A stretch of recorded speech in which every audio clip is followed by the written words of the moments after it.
ಯಾವತ್ತೂ ಆಗಲ್ಲ ಬಂದಂಗೆ ಬದುಕೋಕೆ ಇಲ್ಲಿ ಯಾರು ರೆಡಿ ಇಲ್ಲ ಲೈಫಲ್ಲೇನಾದ್ರೂ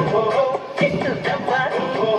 ಆಗಿಲ್ಲ ಅಂದ್ರೆ ಹೇಳು ಲೋಕ ಚೂರು ಸರಿ ಇಲ್ಲ ದುಡ್ಡು ಎಂಬುದು ದಂಡನ ರೋಗ ಆರು ಮೂರಡಿ ಅಂತಿಮ ಜಾಗ ಆದರೂ ಹೆಂಗಾದರೂ ಒಂದೊಳ್ಳೆ ಸೈಟು ಇನ್ನು ಬ್ಯಾಕ್ ಹೋಗಿ ಹಿಂದೆ ಹೋಗಿ